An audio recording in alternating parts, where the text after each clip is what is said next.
Hits कहानियाँ। तो दोस्तों, ऐसी ही मजेदार कहानियाँ सुनने के लिए जो सफेद कलर का सब्सक्राइब बटन दिखाई दे रहा है, उसे दबाकर हमारे चैनल को सब्सक्राइब करें और वीडियो लाइक करें। आज मौसम बहुत अच्छा था। हल्की हल्की बारिश हो रही थी। अमित की माँ पकोड़े तल रही थी। आज अमित कई महीनों बाद घर जो आया था। वो बेंगलोर में जॉब करता था। घर के हॉल में अमित और उसके पापा बैठ के टीवी देख रहे थे। तभी माँ भी पकोड़े लेकर हॉल में आती है और फिर अमित की शादी की चर्चा छेड़ देती है। देख अमित, अब तेरी जॉब भी अच्छी चल रही है और शादी की उम्र भी हो गई है।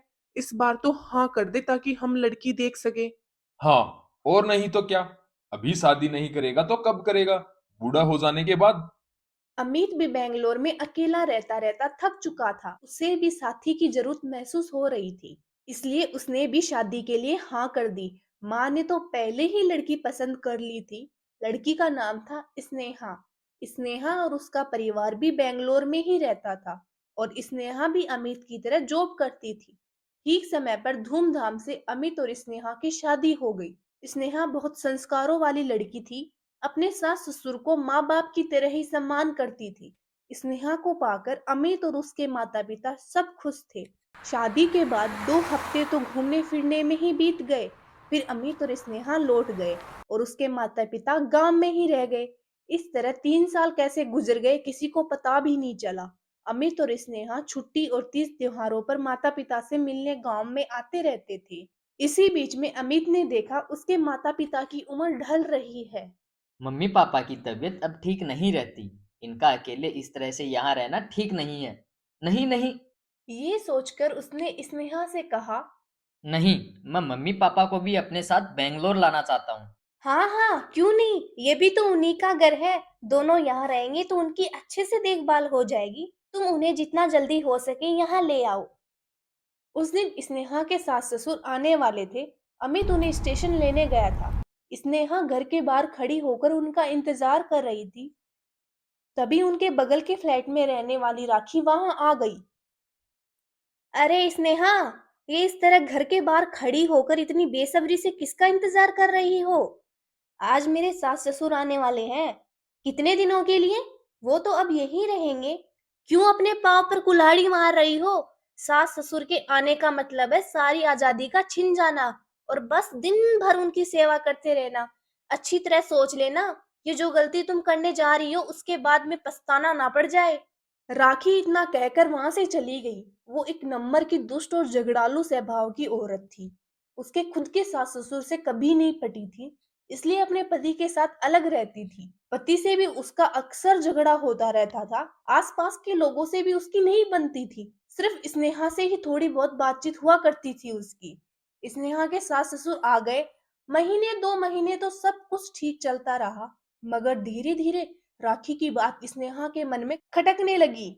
वही सास ससुर जिन्हें वो अपनी माता पिता की तरह प्रेम करती थी, अब उसे बोझ लगने लगे थे।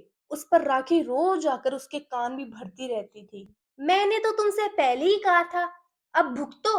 अभी भी समय है, निकाल बाहर करो इस झंझट को अपने घर से और चैन से अपने पति के साथ रहो। अब तो स्नेहा और अमित का रोज झगड़ा होता था। मुझसे नहीं सहा जाता ये सब। 2 महीने हो गए हम कहीं बाहर घूमने गए हैं। मैं इस तरह से नहीं रह सकती। आखिर मेरी भी कोई जिंदगी है। दिन भर ऑफिस का काम करो, फिर आकर तुम्हारे माता पिता की देखभाल करो। मुझसे नहीं हो पाएगा ये सब। पागल हो गई हो क्या तुम? वो मेरे माता पिता हैं, कोई गैर नहीं। इस उम्र में जब उन्हें हमारी सबसे ज्यादा जरूरत है तो तुम कहती हो कि मैं उन्हें वापस गांव में मरने के लिए छोड़ आऊं। ऐसा नहीं हो सकता। फिर तुम बने रहो श्रवण कुमार। मुझसे ये सब नहीं होगा। मैं मायके चली जाऊंगी। हाँ हाँ, चली जाओ, यहाँ किसे परवाह है। उन दोनों का झगड़ा अमित के माता पिता ने सुन लिया। पापा ने अमित को बुलाया और कहा, हमारी वजह से अपने घर की शांति बिगाड़ने की कोई जरूरत नहीं है। बेटा, हम कल ही गांव चले जाएंगे। तुम हमारी फिक्र मत करना। हम लोग ठीक रहेंगे। अमित ने मम्मी पापा को समझाने की बहुत कोशिश करी, मगर वे लोग तैयार ही नहीं हुए और अगले ही दिन गांव के लिए निकल गए। बेचारा अमित मन ही मन रोता रह गया। इस घटना के कुछ दिन बाद जब स्नेहा ऑफिस में थी, जब उसका मोबाइल बजा, दूसरी तरफ उसकी माँ थी। वो रोते हुए बोली, हेलो स्नेहा बेटा। फिर माँ अचानक चुप हो गई। केवल उनके सिसकियों की आवाज फोन पर आ रही थी। माँ की ये चुप्पी स्नेहा को बुरी तरह डराने लगी। हेलो माँ, हेलो माँ, तुम बोलती क्यों नहीं? सब ठीक तो है ना? कुछ भी ठीक नहीं है बेटा। तेरे भैया और भाभी ने मुझे और तेरे पापा को घर से निकाल दिया है। दोनों सड़क पर मारे मारे फिर रहे हैं। तू जल्दी से इधर आ जा बेटा। माँ, माँ अभी आती हूँ माँ, मैं अभी आती हूँ माँ। स्नेहा झटपट जाने के लिए उठती है। जाते समय अमित को भी फोन कर सारी बात बता देती है और कहती है, तुम भी जल्दी से वहां पहुंचो, मेरा दिल बहुत घबरा रहा है। स्नेहा के माता पिता भी बेंगलोर में ही रहते थे, इसलिए स्नेहा को उन तक पहुंचने में ज्यादा देर नहीं लगी। अपने माँ बाप को फुटपाथ पर मायूस बैठा देख जैसे स्नेहा के तन बदन में आग लग गई।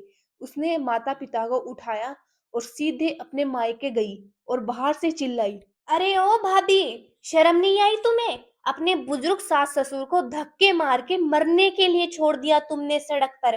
तुम होती कौन हो? मेरे माता पिता को उन्हीं के घर से निकालने वाली।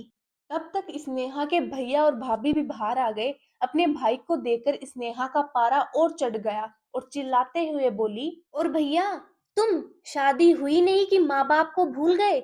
जिस माँ बाप ने इतने नाजों से इतनी मुश्किलें उठाकर पाला है तुम्हें, आज तुमने उन्हें बेघर कर दिया अपनी बीवी के कहने पर। उसकी इतनी बातें सुनने के बाद तो उसकी भाभी भी बोल पड़ी, हाँ हाँ, ये सब तुम्हारे नक्शे कदम पर चलते हुए कर रहे हैं ननंद जी। खुद तो जैसे तुमने बड़े ही अन्नपूर्णा देवी बनकर अपने सास ससुर को अपनाया था ना। अरे खुद के सास ससुर तो 2 महीने भी बर्दाश्त नहीं हुए तुमको। मैं तो फिर भी कई सालों से तुम्हारे माँ बाप की सेवा करती आई हूँ, खुद के अंदर झांकती नहीं और चली आई दूसरों पर अंगुलियां उठाने। स्नेहा का चेहरा शर्म से झुक गया।